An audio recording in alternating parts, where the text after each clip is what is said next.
बिस्मिल्लाहिर्रहमानिर्रहीम। अस्सलाम वालेकुम एवरीवन। मेरा नाम है अनत, ग्राफिक डिजाइनिंग वाला है और मेरे यहाँ स्कूल इस्लामाबाद कैंपस में लेवल 1 का स्टूडेंट हूँ। तो आपको जैसे पता है, हम रोज़ नए इंटरव्यू नए सेशन के साथ आते हैं। तो आज भी हम नए इंटरव्यू के साथ आए हैं। तो आज के हमारे स्पेशल गेस्ट का नाम है माफिया मलिक। तो इनसे हम इनके लाइफ जर्नी के बारे में पूछेंगे। तो सबसे पहले मैम अपना इंट्रोडक्शन करवा दें आप अपनी मेरी ऑडियंस को। वालेकुम अस्सलाम बेटा, मेरा नाम है माफिया। मैं एक उस्ताद हूँ और मेरी जिंदगी का मकसद इल्म फैलाना है। Okay, nice. तो मैम मेरा अगला आपसे सवाल ये होगा आपने अपने कैरियर का आगाज कैसे किया और कब किया?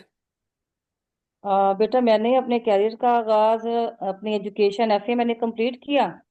मुझे वैसे ज़्यादा शौक तो नहीं था टीचिंग का, लेकिन वैसे ही शौकिया तौर पे मैंने कहा कि चलें, कुछ सीट्स निकली भी होती हैं, आपको पता है, हर स्कूल में, प्राइवेट सेक्टर में। जी जी। तो हाँ, मैं गई वहां पे शौक शौक से वैसे इंटरव्यू के लिए ना।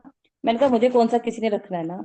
जब हम स्कूल में इंटरव्यू के लिए गए तो उन्होंने जी हमारा इंटरव्यू किया और हमें ओके कर दिया।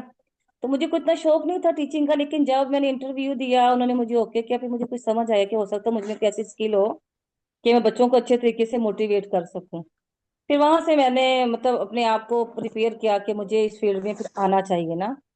वहां से मेरा ये मतलब करियर का आगाज हुआ। और आई थिंक वो था 1999।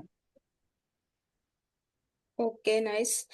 तो मैम मेरा अगला आपसे सवाल ये होगा कि आपको तदरीस के शोबे में आने की तहरीक कहाँ से मिली? मैंने अभी पहले क्वेश्चन में वैसे कुछ इसके बारे में बताया तो है। बस हाँ, बहरहाल मैंने मुझे तदरीस कहाँ से मिली, बात मैंने आपको ना बेटा, मुझे इतना शौक नहीं था। लेकिन जब मैं इस फील्ड में आई ना, तो मैंने दूसरे साजा को देखा, तो मुझे शौक पैदा हुआ कि मतलब ये लोग इतना अच्छा वर्क कर रहे हैं, और फिर ये हमारे पैगंबरों का काम भी है, उन्होंने भी हमें तबलीग की है। तो मुझे वहां से भी मतलब अच्छा लगा कि मैं इस फील्ड में आऊं और इस फील्ड में वर्क करूँ ना। ओके। तो आपके नज़दीक एक अच्छे उस्ताद की क्या क्या खुसूसियात होती हैं? मेरे नजदीक तो एक अच्छे उस्ताद की बेटा ये खसूसियत है कि एक तो अच्छा उस्ताद वो होगा जो एक बच्चे को समझ कर पढ़ाएगा, बच्चे का माइंड लेवल, बच्चे की सोच, ताकि वो उस्ताद जब बच्चे की माइंड लेवल और सोच समझेगा ना, तो बच्चा बहुत अच्छे तरीके से उस चीज को समझेगा भी और पढ़ेगा भी, फील्ड में बहुत अच्छा स्टूडेंट साबित होगा। ओके। तो मेरा अगला आपसे सवाल होगा मैम, आप अपनी क्लासरूम में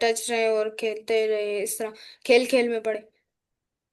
हाँ हाँ बिल्कुल, मैं ऐसे करती हूँ कि मैं अपनी क्लास में ना हर बच्चे को इक्वल रखती हूँ। मेरे लिए जो मतलब जो पोजीशन होल्डर बच्चा है और जो बच्चा जीरो है, वो सब एक जैसे होते हैं। मेरी ये कोशिश होती है कि जब मैं क्लास में जाऊँ ना, तो मैं सब बच्चों को एक जैसा समझ के मैं उन्हें पढ़ाऊँ, और मेरे माइंड में ये कंसेप्ट ना हो कि मैंने सिर्फ अच्छे बच्चे को पढ़ाना है, अच्छे बच्चे को देख के पढ़ाना है। फिर ये कि मैं सब बच्चों को मतलब बड़े अच्छे तरीके से ट्रीट भी करती हूँ, हर बच्चे से उसकी राय पूछती हूँ, हर बच्चे से क्वेश्चंस करती हूँ, हर बच्चे से पूछती हूँ कि अगर उससे किसी चीज में कोई भी प्रॉब्लम है, चाहे वो बच्चा वीक है और कोई बच्चा ज़हीन है, लेकिन मैं ज्यादातर ना वीक बच्चों को लेके चलती हूँ, ताकि मेरी क्लास का भी माहौल अच्छा रहे और वो बच्चे अच्छे से पढ़ भी लें। Okay, nice. तो मेरा अगला आपसे सवाल ये होगा मैम कि आपको अपनी जिंदगी में सबसे बड़ा चैलेंज कौन सा आपको सामना करना पड़ा है, बड़े चैलेंजेस का? मुझे बड़े चैलेंज का सामना शादी के बाद करना पड़ा है। शादी के बाद दरअसल में एक काम तो ये हुआ कि शादी, आपको पता है बेटा, एक बहुत बड़ा फरीजा होती है। तो वो मेरे मतलब मकसद में रुकावट बनी। उसके बाद फिर मैं तदरीस के शोबे से अलहदा हो गई, लेकिन मैंने उससे पहले 22 से 23 साल काम किया ना। फिर मैंने वो चीज़ छोड़ी, लेकिन मेरे अभी भी वो इदारे चल रहे हैं। और मैं अब एक हाउस वाइफ हूँ, घर में पढ़ाती हूँ, ट्यूशन पढ़ाती हूँ अब ना, तकरीबन 5 साल से। Okay, nice. तो मैम मेरा अगला आपसे सवाल ये होगा कि आप उन खवातीन को क्या मशवरा देंगी जो अभी अपने ख्वाबों की शुरुआत कर रही हैं? मैं इनको यही मशवरा दूंगी कि अपने आप आपने जो कुछ सीखा है, अच्छी तालीम हासिल करें, जो कुछ सीखा है आपने, अपनी वो फील्ड चूज करें, उसमें ईमानदारी से, फेयर तरीके से उस फील्ड को लेके आगे चलें, ताकि उन्हें भी किसी किस्म की परेशानी ना हो ना। Okay nice. तो मैम मेरा अगला आपसे सवाल ये होगा कि आप तालीम और तरबियत में क्या फ़र्क समझती हैं, कि तालीम और तरबियत में क्या फ़र्क है?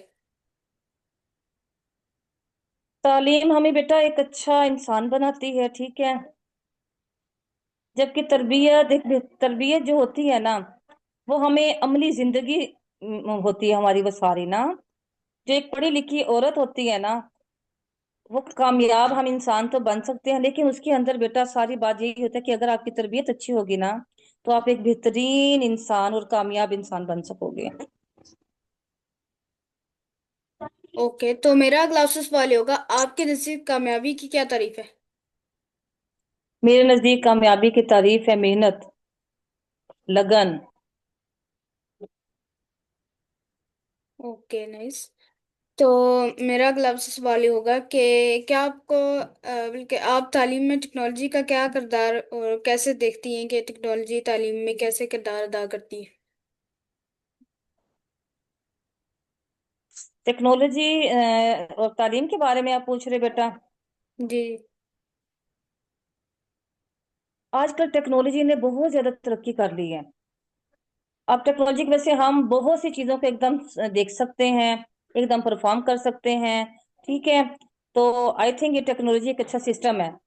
जो एक तालीम, अगर तालीम भी होगी तो हम टेक्नोलॉजी भी बेटर यूज कर सकेंगे, जब हमारे पास वो नहीं होगी तो हम टेक्नोलॉजी भी नहीं यूज कर सकेंगे।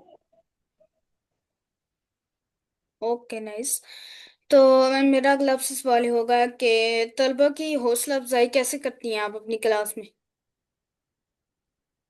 मैं बच्चों की हौसला अफजाई, मैं अगर बच्चे ने एक मुझे छोटी सी लफ्ज अपने तौर पे लिख के दिखाया बिल्कुल फेयरली, तो मैं उसे बहुत ज्यादा मतलब अच्छे तरीके से उसे प्रेजेंट भी करती हूँ बच्चे को, और मोटिवेशन भी करती हूँ बच्चे की अच्छे से। मैं उनकी छोटी छोटी चीजों को लेके साथ चलती हूँ ताकि बच्चों की हौसला अफजाई हो, वो तालीम के मैदान में वो आगे से आगे आ सके ना। Okay nice. तो मेरा अगला आपसे सवाल ये होगा कि आप जो है अपने आप को कैसे मसरूफ रखती हैं अपने दिन में? मैं मसरूफ ये रखती हूँ कि जाहिर है फैमिली को भी टाइम देना होता है, और ये उस्ताद वाले शोबे से भी एक है, तो मैं यही करती हूँ कि दोनों को मैं मैनेज करती हूँ। और उन दोनों को मैं मतलब जब मेरा ये पढ़ाने का टाइम होता है तो मैं फुल उस पर कंसंट्रेट करती हूँ। मैं बच्चों के पास बैठ के उन्हें फुली टाइम देती हूँ, पढ़ाती हूँ। मेरी कोशिश होती है कि टाइमिंग में मैं अपनी जगह से हिलूं ना। घर का ये होता है कि जब मैं थोड़ा सा इधर फ्री होती हूँ तो फिर अपने घर को मुकम्मल तवज्जो देती हूँ, ताकि मेरे घर से भी में भी किसी किस्म की शिकायत ना हो। अगर वो शिकायत नहीं होगी तो तभी मैं इस फील्ड में बहुत अच्छे तरीके से चलूंगी ना। इसलिए मैं दोनों चीजों पे तवज्जो देती हूँ, मैं दोनों चीजों को नहीं छोड़ती हूँ। Okay nice. तो मेरा अगला आपसे सवाल ये होगा कि आपके नज़दीक वालिदैन का बच्चों की तालीम में क्या आवाज, किरदार एक है? मिनट बेटा, एक मिनट। हेलो, दोबारा पूछिए बेटे। जी, मेरा अगला ये सवाल है कि आपके नज़दीक वालिदैन का बच्चों की तालीम में क्या किरदार है? वालदेन का बच्चों की तालीम में सबसे ज्यादा तो वालदेन का ही बेटा बेटा किरदार है, क्योंकि वालदेन एक मेन चीज है बच्चों के लिए ना। अगर वो बच्चों को अगर वालदेन की दिलचस्पी होगी तो बच्चा आगे जाएगा। क्योंकि बच्चे को आगे ले जाने के लिए ना, एक तो सबसे पहले वालदेन, फिर उस्ताद, और फिर खुद बच्चा होता है ना, जिसे वो एक अच्छा इंसान बन सकता है। Okay nice.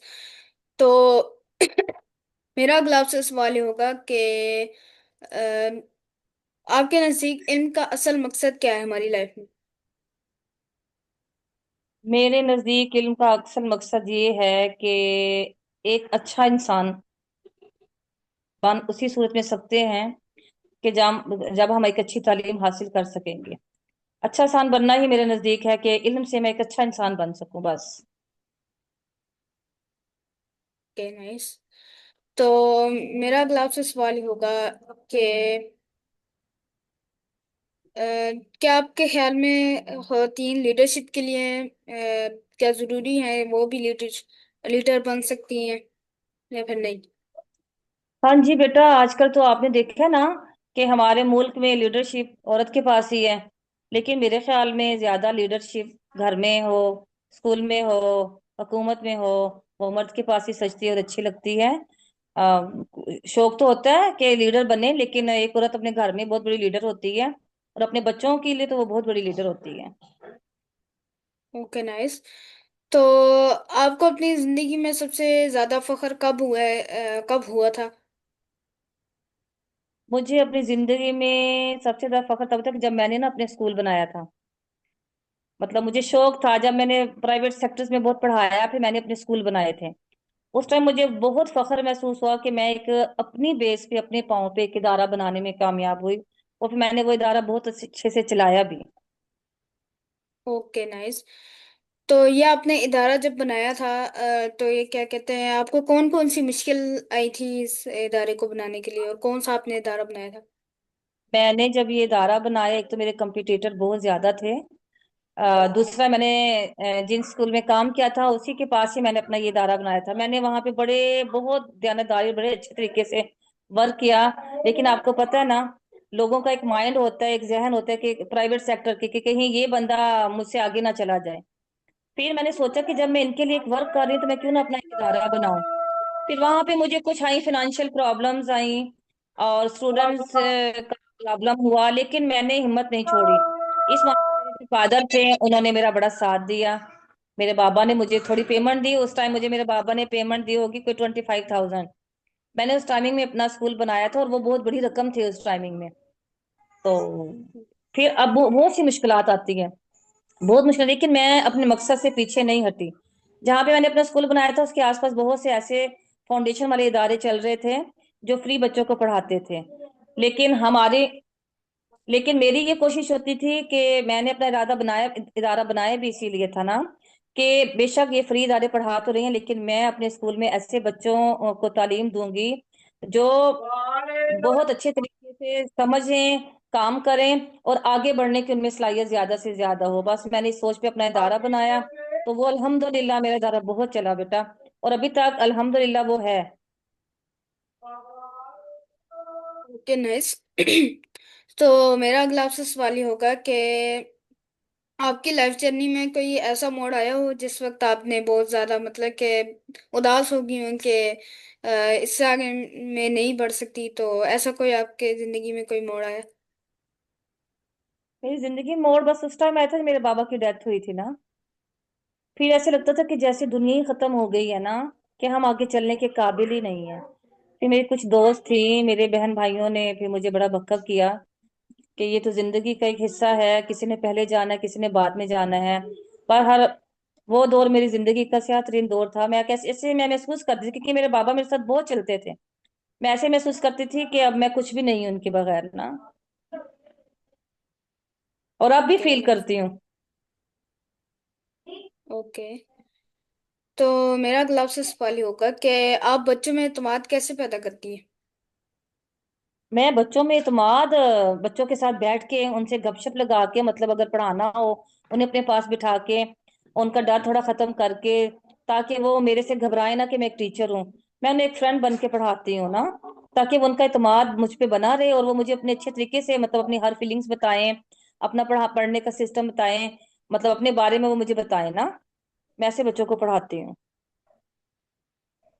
ओके। तो मेरा अगला आपसे सवाल ये होगा कि आपकी कोई बचपन में बहुत बड़ी शरारत हो, वो बता दें। बच्चों में बहुत सी बेटा शरारतें हैं, बहुत बहुत सी ऐसी शरारतें हैं जो कुछ बताने वाली भी नहीं है। चलें, एक दो बता देती हूँ आपको। बचपन में कॉलेज लाइफ में तो बहुत सी शरारतें करते थे। तो स्ट्राइक कर दी, मतलब हमारा ग्रुप होता था कुछ 12, हम ना गर्ल्स होती थी, दोस्तें होती थी। तो हमने कभी किसी को छोड़ा नहीं था। और शरारत में ये था कि एक बार हम लोग, हमें छुट्टी होगी यूनिवर्सिटी से, कॉलेज से जल्दी, हम लोग सब पैदल आ रहे थे, तो पीछे बहुत ज्यादा गायें वगैरह थी, हमारे आगे भी थी। तो हमें समझ नहीं आ रही थी कि हम कैसे जाएं, हमारी गाड़ी भी खराब थी। तो मैंने ऐसी आवाज निकाली गायें की, तो यकीन जानो बेटा, गायें तो गायें भागी, पीछे गर्ल्स भी इतनी पीछे भागती रही कि पीछे हमारे ना ये गायें वगैरह लग गई हैं। बस फिर वो सब जान बचा के भागे। लेकिन जब मैं आगे की फिर मैंने कहा ये तो मैंने काम दिखाया था। मुझे बार वो चीजें जब मैं याद करती हूँ तो मुझे बहुत हंसी आती है। कुछ ऐसी चीजें मैं कहती हूँ, कुछ ऐसी हमारी बातें जो मैं नहीं बता सकती यहाँ पे। बहरहाल एंजॉय करती हूँ अपनी इस लाइफ को। बहुत अच्छी लाइफ थी हमारी कॉलेज की, हमारी बहुत अच्छी फ्रेंडशिप रही, अभी भी है अल्हम्दुलिल्लाह। Okay nice. तो मेरा अगला सवाल होगा कि अगर आपको दोबारा जिंदगी में गुजारने का मौका मिले तो क्या क्या चेंजेस लाएंगी अपनी जिंदगी में? दोबारा जिंदगी गुजारने का मौका मिले तो मैं कहती हूँ कि मैं दुनिया को ही बदल दूं। सच में। मैं गरीबों की हेल्प करूं, मैं गरीबों को ढेर ढेर दूं जिनके पास नहीं है। अल्लाह ताला मुझे देने वालों में अब भी रखा हुआ है और अल्लाह ताला मुझे आगे भी रखे। मैं अपने वालिदैन की ज्यादा से ज्यादा खिदमत करना चाहूंगी, क्योंकि मुझे मौका नहीं मिला अपने अब्बू की खिदमत करने का। और बस मेरी यही ख्वाहिश होगी कि मैं दोबारा अगर हूं तो मैं अपने वालिदैन की बहुत ज्यादा खिदमत करूं। Okay nice. तो मेरा अगला आपसे सवाल ये होगा कि आपके ख्याल में एक उस्ताद का माशरे पर कितना असर होता है? एक उस्ताद का माशरा बेटा 100% असर होता है। एक उस्ताद ही बच्चे को अच्छा इंसान बनाता है, एक उस्ताद ही बच्चे को बुरा इंसान बनाता है। क्योंकि आपको पता है जब बच्चा छोटा होता है ना, वो एक स्लेट की तरह होता है। बच्चे को कुछ नहीं पता होता, ये उस्ताद सिखाता है उसे कि ये अच्छी चीज है और ये बुरी चीज है। अब जब एक उस्ताद का बिहेवियर अच्छा होगा ना तो ऑटोमेटिक वो बच्चा भी माशरे का बेहतरीन शहरी बनेगा।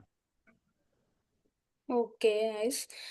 तो मेरे व्यूवर्स को कोई आप लास्ट एडवाइस दे दें अपने हिसाब से अपने जिंदगी के हवाले से। मैं आपके व्यूवर्स को यही कहूंगी कि आप लोग जिस फील्ड में हो, खूब मेहनत करें। खूब मेहनत करें, अपने मुल्क का नाम रोशन करें, अपने वालिदैन का नाम रोशन करें, अपने स्कूल का नाम रोशन करें। और एक अच्छे शहरी बने और एक अच्छे इंसान बने। आप अच्छे इंसान बनोगे तो अल्लाह ताला आपको हर चीज नवाज देगा। और दुरूद शरीफ का विर्द बहुत ज्यादा करें। इससे बहुत सी आसानियां लाइफ में भी आती हैं, स्टूडेंट लाइफ में तो बहुत ही आती हैं। ओके। सो विवाद था आज का हमारा इंटरव्यू माफिया मलिक के साथ। उम्मीद करता हूँ आपको अच्छा लगा होगा ये इंटरव्यू। मिलते हैं किसी और इंटरव्यू के साथ, तब तक के लिए अल्लाह हाफिज। पाकिस्तान जिंदाबाद, हाँ स्कूल पाइंदाबाद।